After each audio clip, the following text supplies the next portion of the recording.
But we're forking out more and more in housing benefit to private landlords. Spending on building genuinely affordable social housing is at a record low, while the amount forked out in housing benefit to private landlords continues to rise, a new study shows. The amount spent on building homes for a growing population has more than halved from £11.4 billion in 2009 to £5.3 billion in 2015, according to a new National Housing Federation (NHF) report published today. More than 1 million households are on housing waiting lists, and the problem will get worse unless the government is prepared to make a break from the past, according to the Federation's chief executive David Orr. The sum spent on housing benefit has risen over the last 20 years from £16.6 billion to £25.1 billion, the NHF report says.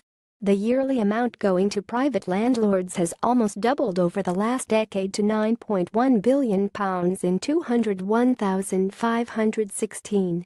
And yet there is not a single penny for building social rent housing for those on the lowest incomes after the government decided to stop funding genuinely affordable housing in 2010 by choosing to bankroll expensive affordable starter homes to buy instead, the federation representing social landlords said. Housing associations are still delivering some social rented homes through their own cross-subsidy, but at nothing like previous or needed levels, it added.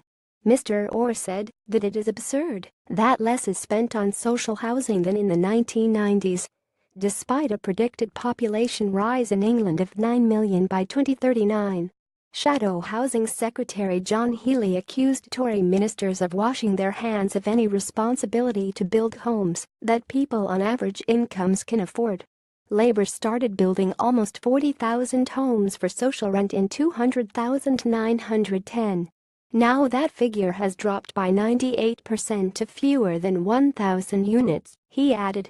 Ministers try to hide their failure to build more affordable homes by branding more homes affordable, he said. The Conservative definition of affordable housing now includes homes close to full market rent and on sale for up to £450,000. Ministers have turned their backs on the millions of families struggling with high housing costs.